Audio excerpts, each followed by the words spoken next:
बाजार की ये कुछ बड़ी बातें हुई हैं और मिड डे मार्केट एक्शन हालांकि किस तरह पैन आउट होता हुआ दिखाई दे रहा है। अंश भिलवार हमारे सहयोगी हमारे साथ जुड़ गए हैं। अंश, मेटल काउंटर्स में तेजी, इंडेक्स में तेजी बताएं। जी बिल्कुल, मेटल में अच्छी तेज़ी नज़र आ रही है। 3 सेशन के बिकवाली के बाद जाकर अब यहाँ पे अच्छी खरीदारी होती हुई दिख रही है। इस लिस्ट में देखें तो सबसे पहले हमें हिंदाल को नज़र आता है। दरअसल कंपनी की जो सब्सिडरी है नोवेलिस, वो अभी यूएस में आईपीओ लॉन्च करने वाली है, जिस वजह से स्टॉक में अच्छी खरीदारी नज़र आ रही है। साथ ही साथ स्टॉक ने ऑल टाइम हाई का लेवल भी छू लिया है। दूसरा स्टॉक यहाँ पे नेशनल एल्यूमिनियम दिख रहा है और हिंदुस्तान कॉपर, इन दोनों में भी अच्छी खरीदारी दिख रही है। वर्स्ट परफॉर्मिंग सेक्टर की बात करें तो निफ्टी बैंक इंडेक्स नज़र आ रहा है। दरअसल आज निफ्टी बैंक की F1 एक्सपायरी है, जिस वजह से इसमें काफ़ी वॉलेटिलिटी नज़र आ रही है और निफ्टी बैंक कुछ 1% से भी ज़्यादा की गिरावट के साथ ट्रेड करता हुआ नज़र आ रहा है। इस लिस्ट में देखें तो यहाँ पे सबसे पहले हमें ICICI बैंक नज़र आ रहा है, जिसका चार्ट देखें तो 3 सेशन से कंसोलिडेट कर रहा था, वहाँ से अब नीचे की तरफ ब्रेकडाउन देता हुआ नज़र आ रहा है। दूसरा यहाँ पे HDFC बैंक नज़र आ रहा है। भले ही परसेंटेज वाइज कम नीचे की तरफ गिरा हो, लेकिन ये सबसे ज़्यादा कंट्रीब्यूट कर रहा है निफ्टी बैंक में नीचे की तरफ गिराने के लिए। साथ ही साथ एक्सिस बैंक में भी हमें गिरावट नज़र आ रही है।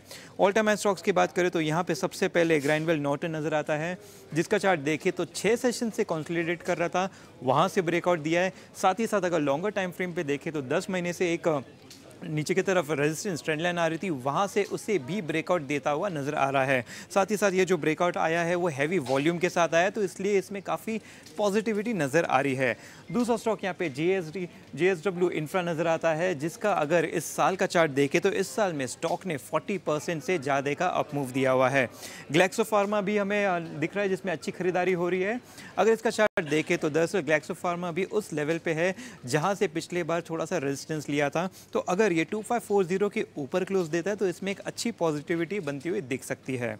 स्ट्रॉन्ग वॉल्यूम्स की बात करें तो यहाँ पे हमें सबसे पहले कैंपस एक्टिव वेयर नज़र आ रहा है। दरअसल अगर इसका ये देखें तो कंपनी ने अपने आंकड़े शेयर किए थे और इनके प्रॉफिट कुछ 24% से बढ़े थे, जिसके चलते इसमें भारी वॉल्यूम नज़र आ रही है।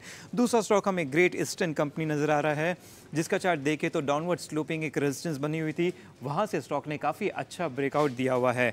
तीसरा स्टॉक यहाँ पे सनटेक रियल्टी का नज़र आता है, जिसका चार्ट देखें तो इस स्टॉक ने भी एक हॉरिजॉन्टल रेजिस्टेंस में फंसा हुआ था, वहाँ से काफ़ी अच्छा ब्रेकआउट देता हुआ नज़र आ रहा है। साथ ही साथ 3 महीने के ऊपरी स्तर को भी छू चुका है।